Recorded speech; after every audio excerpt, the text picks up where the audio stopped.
pueda habitar en su corazón. Para aquellos que no me conocen, soy el hermano Juan y me congrego en la Iglesia Cristiana Centro Misionero para las Naciones, la cual está liderizada primeramente por mi amado Señor Jesucristo y por mis amados pastores Dioseba Millán y Fidelina de Millán. En esta mañana he traído una pequeña prédica de parte de nuestro Dios que espero que nos llame al arrepentimiento. Sí, una palabra que para muchos puede ser ofensiva, y esto es porque desconocen que esta palabra arrepentimiento se deriva directamente del amor de Dios. Porque no hay gesto de amor más sublime, más grande, que desear, que querer que nuestros familiares, nuestros amigos, nuestros vecinos, nuestros compañeros de trabajo puedan obtener la salvación. Es por eso que esta palabra de arrepentimiento se deriva directamente del amor de Dios. Pero lamentablemente hoy en día las iglesias, lamentablemente, ya no predican el arrepentimiento, sino prosperidad, riquezas. Hoy mucha gente busca las iglesias para que le digan: Dios quiere sacarte de este rancho, Dios quiere darte esto, quiere darte aquello, pero no enseñan el arrepentimiento. Wow. La palabra de Dios dice en Mateo capítulo 16, verso 26, que aprovecha el hombre si ganara el mundo entero y perdiera su alma. ¿Qué recompensa puede dar el hombre por su alma? Nada. De nada nos vale, amado amigo, amada amiga, obtener todo el oro del mundo y que al final de nuestra vida por esta tierra nuestra alma vaya a condenación. Es por eso que en 1 de Timoteo capítulo 6, versos 7 al 10 dice que porque nada hemos traído a este mundo y sin duda nada podemos sacar de él. Que teniendo sustento y abrigo, escuche bien, estemos contentos, no conformes, sino contentos con eso. Porque los que quieren enriquecerse caen en tentación, en lazo, en muchas codicias necias.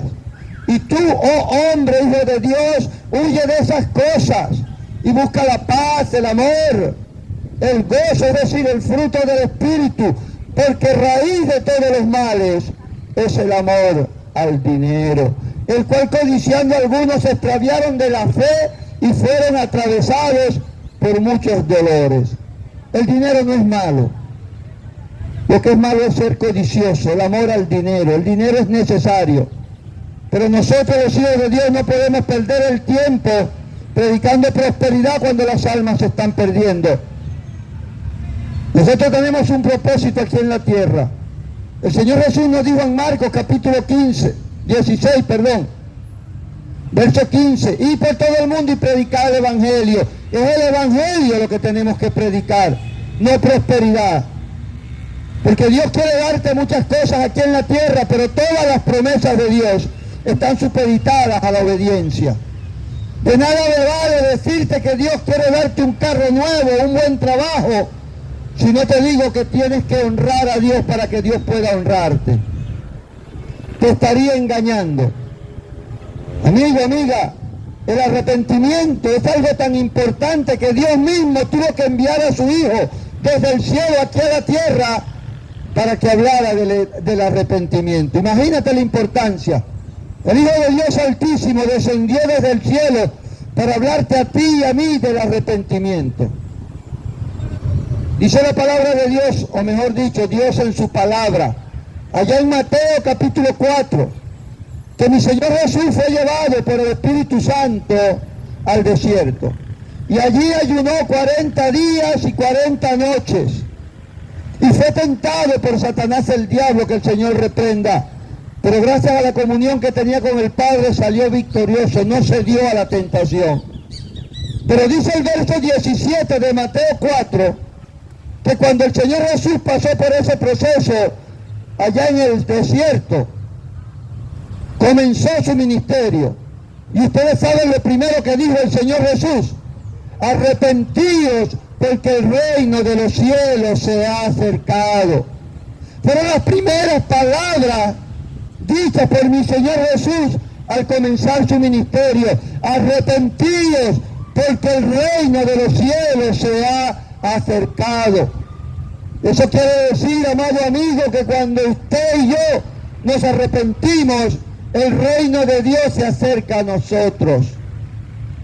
El arrepentimiento, escuche bien, amado amigo, Es un requisito sine qua non, un requisito indispensable para que cuando aceptemos a mi Señor Jesús, todos nuestros pecados puedan ser perdonados.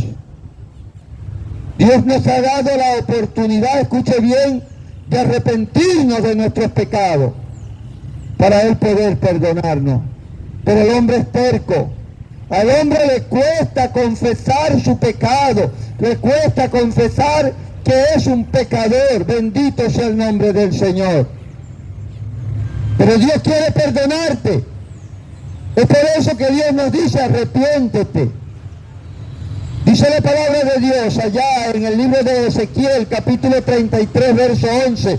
Vivo yo, dice Jehová, que no quiero la muerte del impío, del pecador, sino que deje su mal camino para que viva. Y dejar el mal camino significa arrepentirse de las cosas malas que hemos hecho. Y dice el verso 12 de ese capítulo 33 de Ezequiel, que cuando dejamos el camino de impiedad y transitamos por el camino de justicia, esos pecados que antes cometimos no nos serán de estorbo para estar delante de Jehová. ¿Te fijas? Cuando nos arrepentimos, todo queda atrás. Esos pecados que cometimos ya no nos son de estorbo para estar delante de la presencia del Señor. Es allí donde radica la importancia de arrepentirnos, pero arrepentirnos genuinamente de corazón, no con remordimiento, porque arrepentirse significa cambiar de mentalidad, dejar de hacer lo malo delante de Dios y comenzar a hacer las cosas que a Él le agradan. Eso significa arrepentirse. Y fíjate que nos conviene hacer las cosas que agradan a Dios. Pues dice en 1 de Juan capítulo 3 verso 22, que cualquier cosa que le pidamos a Él, Él nos la dará, porque guardamos sus mandamientos y hacemos las cosas que son agradables delante de Dios. Fíjate que nos conviene. Y ese principio bíblico, escuche bien, nos los enseñó el propio Señor Jesucristo allá en el Evangelio de Juan, en su capítulo 8, verso 29, cuando dijo, el que me envió está conmigo, no me ha dejado solo el Padre, porque yo hago las cosas que son agradables delante de Él. Amado, amada, yo no sé qué problema puedas tú estar atravesando en este día, pero Dios sí lo sabe. Pero si quieres que Dios no te deje solo en medio de ese problema, si quieres que Dios esté contigo allí, en medio de las vicisitudes, deja de hacer lo malo y comienza a hacer las cosas que agradan a Dios. Esto no es cuestión de religión, amado amigo, es cuestión de fe. Y si tú dices que crees en Dios, tienes que obrar conforme a la fe que profesas. Santiago 2:17 dice que la fe sin obra es muerta. Es por eso que el arrepentimiento es aquella que denota que hemos creído verdaderamente en el Señor Jesús, porque estamos haciendo lo que Él nos dijo cuando comenzó su ministerio: arrepentíos. Amado, no sé por qué el ser humano, o mejor dicho, sí sé, pero esta naturaleza pecaminosa nos cuesta tanto confesar que somos pecadores, aceptar que somos pecadores. Cuando vamos al libro de Génesis, allá en el capítulo 1, verso 26, allí dice el Señor que nos creó a su imagen y semejanza. Cuando pasamos al capítulo 2, un capítulo más adelante, allá en el versículo 16 y 17, Dios le dice a Adán, de todo árbol del huerto puedes comer, menos del árbol de la ciencia del bien y el mal. Pero nos cuesta tanto obedecer a Dios. Cuando vamos a un capítulo más, en el capítulo 3 de Génesis, vemos que tanto Eva como Adán le fallaron a Dios. Pero Dios nos pregunta siempre por nuestro pecado, no porque no sabe lo que hemos hecho, sino para que nos sea más fácil confesarlo delante de Él. Pero el hombre se justifica El hombre no quiere aceptar su error, no quiere aceptar su pecado delante de Dios. Busca justificarse. Cuando Dios, allá en Génesis capítulo 3, verso 12, le pregunta a Adán, Adán, ¿has comido del árbol que te prohibí que comiera? Enseguida se justificó. Dijo, Señor, la mujer que me diste por compañera me dio del árbol y comí. Y cuando Dios le preguntó a la mujer, a Eva, ¿qué has hecho? Enseguida Eva se justificó. La serpiente me engañó y comí. Bendito sea el nombre del Señor. Nos cuesta tanto decir, Señor, perdóname porque he pecado contra ti. Yo no entendía cuando la Biblia dice que David tenía un corazón conforme al de Dios. Hasta que comencé a leer las Santas Escrituras. De oídas había oído ese relato. Pero cuando vamos a 2 de Samuel, capítulo 11, vemos que el rey David pecó contra Dios. Codició a Betsabé, la mujer de Urías Geteo, la mandó a llamar, se acostó con ella, la embarazó y luego mandó a matar al esposo. Yo decía, wow, no me parece un corazón conforme al de Dios. Pero cuando vamos al capítulo siguiente, al capítulo 12 de 2 de Samuel, podemos ver que Dios le pregunta, confronta a David a través del profeta Natán. ¿Y sabe lo que hizo David? David no se justificó. David rasgó su vestidura y dijo, he pecado contra ti, contra el Dios del cielo, solo contra ti he pecado. Por eso Dios le dijo, David, he perdonado tu pecado. Él no se justificó como le hizo Adán y Eva. Él confesó, Señor, solo contra ti he pecado. Amado, tenemos que reconocer que somos pecadores para que Dios pueda obrar en nosotros a través de su Hijo. Cuando usted va al médico, es porque usted reconoce que tiene una enfermedad, porque de lo contrario usted no va a ir al médico, y mucho menos dejarse colocar la medicina, porque enseguida dirá, es que yo no estoy enfermo. El pecado es una enfermedad terrible que nos lleva a una muerte y una muerte eterna. Pero el Señor Jesús dijo allá en Lucas capítulo 5, versos 31 y 32, porque los que están sanos no necesitan de médico, sino los que están enfermos. Porque no he venido a buscar a justos, sino a pecadores al arrepentimiento. Dios quiere que nos arrepintamos, hermanos, que no nos justifiquemos delante de Él.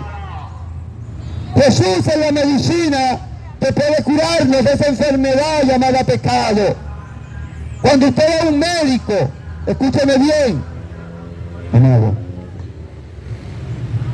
Cuando usted va a un médico con una enfermedad, el médico le prescribe una receta donde están allí las medicinas que pueden curarte. Usted hace lo que sea por obtener esa medicina, pide prestado, pide que se la regalen. Pero cuando usted tiene la medicina, eso no es constancia de que usted se va a curar. El hecho de que usted tenga la medicina en la mano no significa de que usted va a ser sanado de esa enfermedad, no. Esa medicina tiene que entrar dentro de tu organismo. Tiene que ser inoculada a través de una inyección, tomada a través de una pastilla. Pero es necesario que esa medicina entre en ti para hacer su efecto sanador. Lo mismo ocurre con mi Señor Jesús. Él es la medicina, pero tiene que estar dentro de ti. Tienes que dejarlo entrar. Tienes que aceptarlo como tu Señor. Es la única manera que Él pueda hacer su efecto sanador. El Señor Jesús dijo allá en el libro de Apocalipsis, en el capítulo 3, verso 20, he aquí yo estoy a la puerta y llamo. Si alguno oye mi voz y abre la puerta, entonces yo entraré, cenaré con él y él conmigo. El Señor Jesús está tocando a tu puerta hoy, en esta mañana, pero depende de ti, amado amigo, amada amiga, dejarlo entrar, porque Él no anda derribando ninguna puerta. Cuando tú vas al médico porque estás enfermo, vas de forma voluntaria. Vas porque necesitas una cura para esa enfermedad. Lo mismo ocurre, venimos a los pies de mi Señor Jesús. Lo aceptamos porque reconocemos que estamos enfermos con ese pecado que nos lleva a condenación y a muerte eterna. Amado amigo, Cristo te ama y en esta mañana quiere tener una relación contigo. No una religión, religión tiene cualquiera. La religión nos ha mantenido cautivos, siguiendo tradiciones de hombres que en vez de acercarnos a Dios nos alejan de Él. Por eso ves que en Marcos capítulo 7, versos 6 al 9 dice: este pueblo de labio me honra, pero su corazón está lejos de mí. Pues en vano me honran enseñando como doctrinas mandamientos de hombre. Bien invalidáis los mandamientos de Dios para guardar vuestras tradiciones. Dios no quiere que sigamos tradiciones. Para eso nos dejó el manual del usuario, la Biblia. Aquí está contenida su santa, bendita y eterna palabra. Pero muchos tienen la Biblia abierta en el Salmo 91 y que para que nos proteja, bendito sea Dios. La Biblia no es un amuleto, no es un talismán, contiene la palabra de Dios. Y tenemos que leerla para que Dios pueda hablarnos en nuestras vidas. Si tú quieres que Dios te proteja, comienza a ser sabio y ten temor a Jehová. Proverbios 1:7 dice: el principio de la sabiduría es el temor a Jehová. Y el Salmo 34:7 dice: el ángel de Jehová acampa alrededor de los que le temen y los defiende. Dios acampa alrededor de aquel que le teme, no del que tiene la Biblia abierta en el Salmo 91. Amado amigo, esto no es cuestión de religión, es cuestión de fe, de creer que Jesucristo, el Hijo de Dios, murió en esa cruz de madera allá en el monte Gólgota o Calavera, y que su sangre preciosa es la cura. Dice 1 de Juan, capítulo 1, verso 7, la sangre de Jesucristo, el Hijo de Dios, nos limpia de todo pecado. Es la sangre de Cristo. Dios te bendiga, Señor.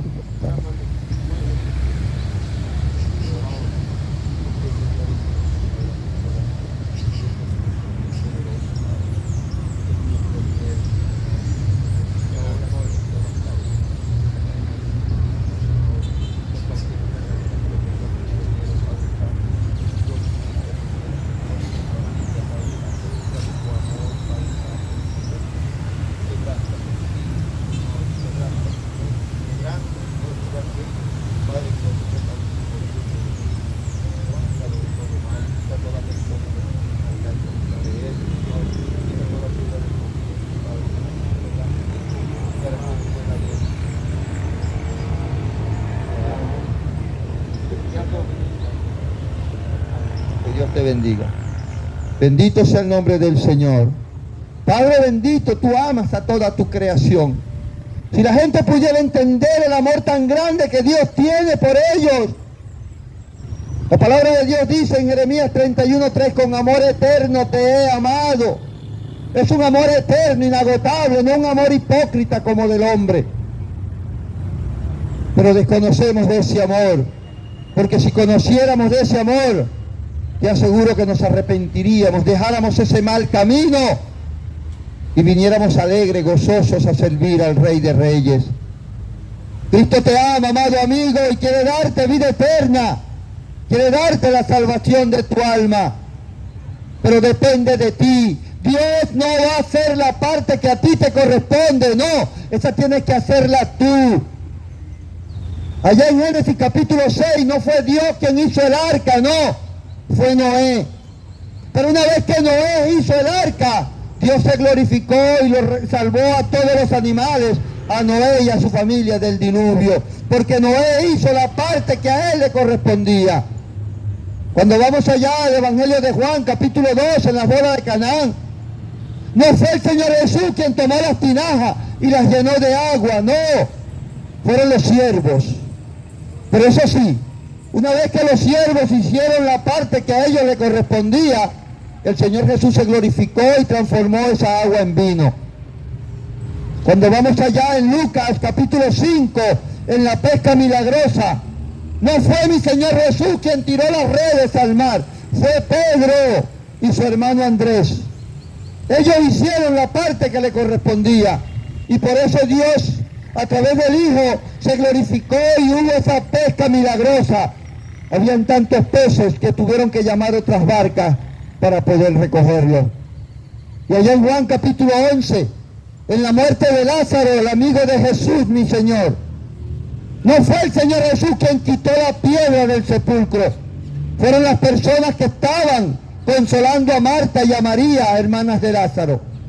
Pero después que hicieron la parte que le correspondía, el Señor se glorificó diciendo: Lázaro, a ti te digo, sal fuera. Y Lázaro resucitó.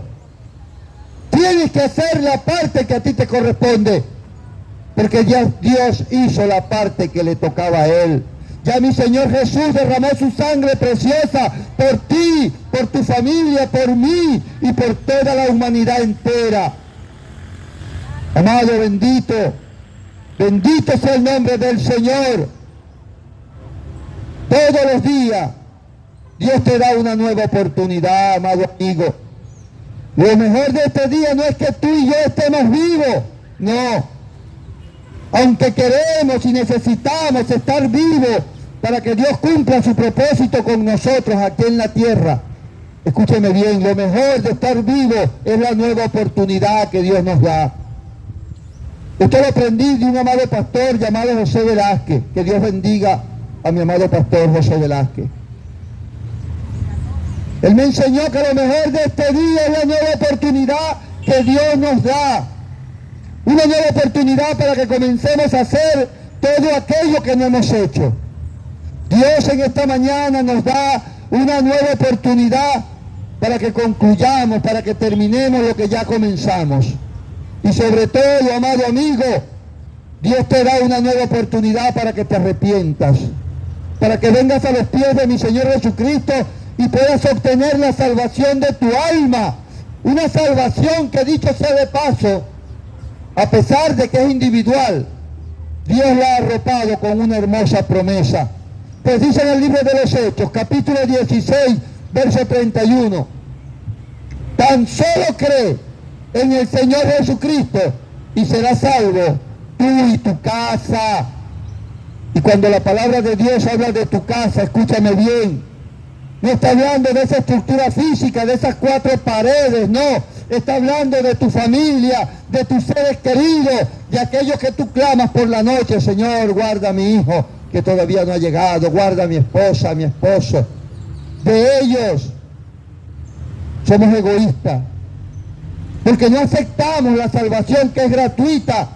Porque cuando usted va a un médico, usted tiene que pagar un precio para poder obtener la medicina. Pero la medicina para el pecado es gratuita. Ya el Señor Jesús la pagó allá en ese madero, en el monte Gólgota. Solo tienes que abrir tu boca y tu corazón, dejarte guiar por Él y por su Espíritu Santo. Dice la epístola a los Romanos en el capítulo 10, versos 9 y 10, que si confesares con tu boca que Jesucristo es el Señor y creyeres aquí en tu corazón que Dios lo resucitó de los muertos, serás salvo. Porque con el corazón, escuche bien, se cree para justicia, pero con la boca se confiesa para salvación. Es necesario, amado amigo, que usted confiese al Señor, que no le dé pena, no le dé vergüenza decirlo.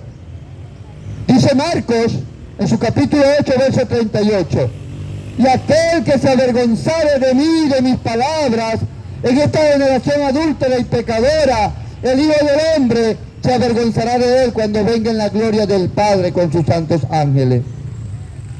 Muchos dirán en aquel día, como dice Mateo 7:21, Señor, Señor, no todo el que me dice Señor entrará en el reino de los cielos, sino aquel que hace la voluntad de mi Padre que está en el cielo. Y la voluntad del Padre es que te arrepientas. La voluntad del Padre es que tengas una comunión con Él a través del Hijo, aceptándolo como tu Señor y tu único y suficiente Salvador. Amigo, yo no predico religión.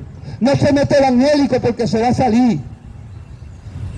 No es la iglesia, el templo, la iglesia eres tú. La comunión tienes que tenerla tú personal, día a día, con el Rey de Reyes. Por eso seguimos tradiciones. La iglesia tradicional nos engaña. Ese Papa que murió, que Dios haya tenido misericordia, llegó a decir una vez: Dios te ama como eres. Bendito sea Dios, la mentira más grande del mundo. Dios no te ama como eres, ni como yo era, porque si no, no me pidiera que me arrepintiera y que cambiara. Dios te ama a pesar de lo que eres, que es otra cosa. Por eso nos dice: arrepiéntete. Ahora el nuevo Papa, León XIV, dijo que el amor de Dios es incondicional. Otra mentira más. Quiere decir que no importa lo que tú hagas, Dios te ama. No. Hay una mentira que suena muy bonita, y muchos hermanos en Cristo la viven repitiendo como el lorito. Es que Dios ama al pecador pero aborrece el pecado. No, eso no sale en la Biblia. Eso lo dijo Mahatma Gandhi, aquel hindú nacido en la India que fue nominado 5 veces al Premio Nobel de la Paz y nunca lo ganó. ¿Y sabe por qué lo dijo? Porque él decía que había que luchar contra el pecado. Y todos los días se acostaba desnudo con mujeres vírgenes, jovencitas, porque él tenía que luchar con ese pecado. Y él reconoció que muchas veces caía como hombre. Es decir, muchas veces llegó a violar a una de esas niñas. Por eso él se justificaba diciendo: Dios aborrece el pecado, pero ama al pecador. No. Cuando usted va al Salmo, capítulo 7, verso 11, dice que Dios está irado todos los días con el pecador. ¿Cómo que lo ama? Aunque hay en ello una verdad. Dios ama al pecador, pero arrepentido. Aquel que ha dejado de hacer lo malo y ha comenzado a hacer las cosas que le agradan a Él. A ese es el que Dios ama. No al pecador que vive haciendo lo malo y jactándose de ello.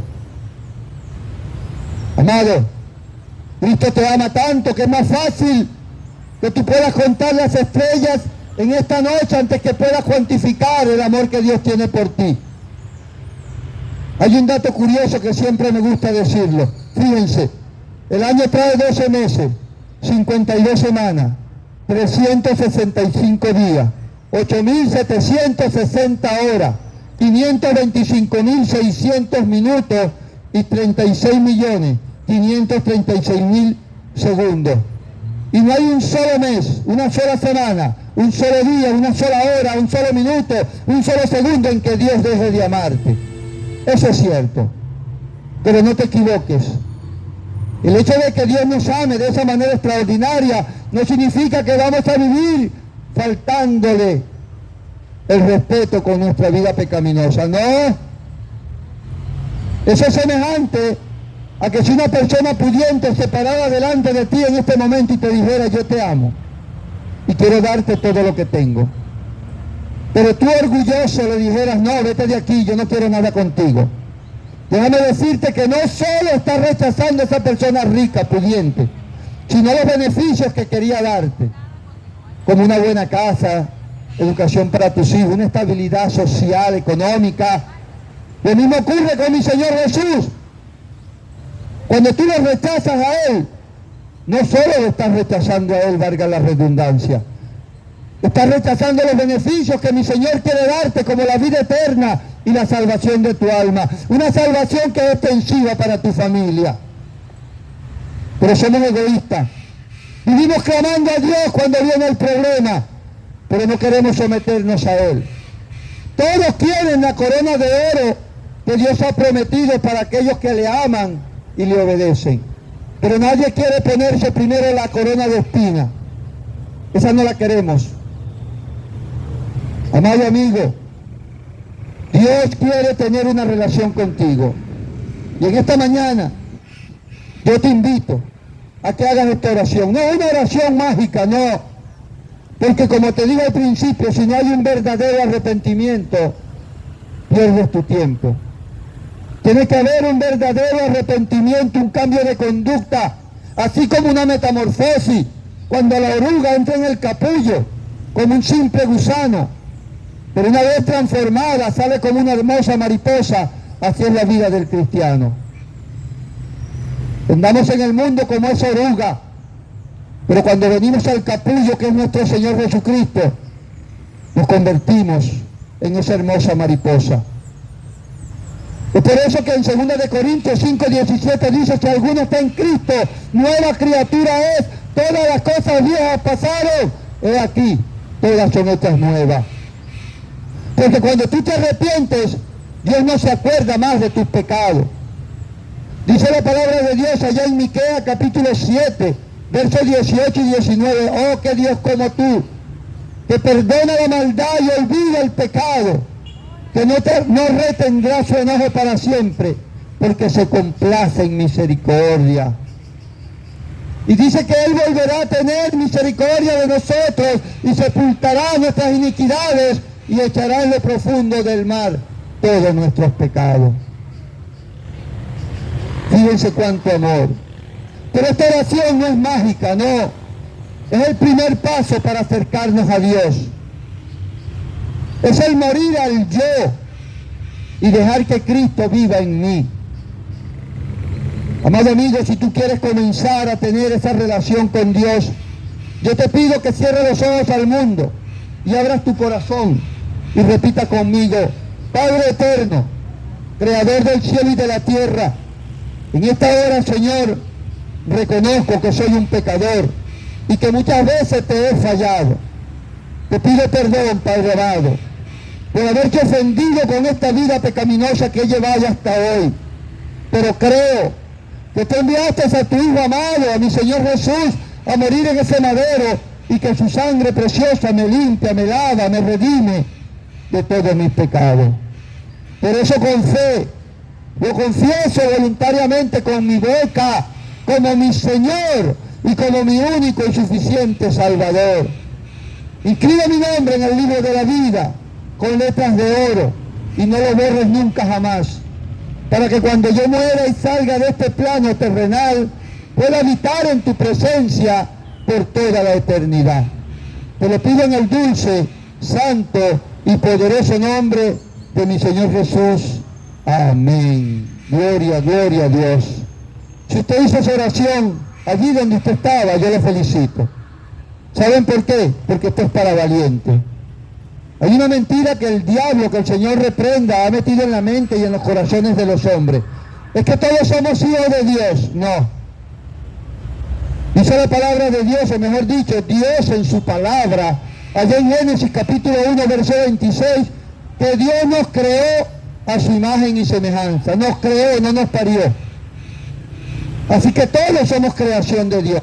Pero dice el Evangelio de Juan, en su capítulo 1, verso 12, y a todos los que le recibieron y creyeron en su nombre, se le dio la potestad, escuche bien, la potestad de ser hijo de Dios. Y la palabra potestad es un derecho inalienable. Es decir, nada ni nadie te puede quitar ese derecho, ni siquiera Dios. Pero tú puedes renunciar a él. Ojalá no lo hagas, porque seguirías siendo un hijo, pero un hijo pródigo. Por lo demás, que el Señor les bendiga, les guarde, los alcance con su misericordia y los llene de su paz. Señor, gracias te doy por esta oportunidad, por este privilegio que me has dado de poder predicar tu santa, bendita y eterna palabra. Te pido, Señor, que sea usted a través de su Espíritu Santo convenciendo de pecado, de justicia y de juicio. Que tengas un trato dulce con cada una de las personas que tuvieron a bien, no de oírme a mí, sino de oírte a ti, Señor, porque yo soy un simple instrumento. Bendícelos grandemente, Señor, y súplele conforme a su necesidad y de acuerdo a tus riquezas en gloria, Padre Santo. Si hay algún enfermo, tu palabra dice que la oración de fe lo sanará y que si ha cometido pecado le serán perdonados. Yo creo en tu palabra, Señor. Por eso te pido que restaures esa vida, que restaures ese corazón, que lo sanes, Señor. Pero principalmente sana su alma, Señor, para que puedan entender que tú eres el único camino que nos lleva al Padre Celestial. Aquellos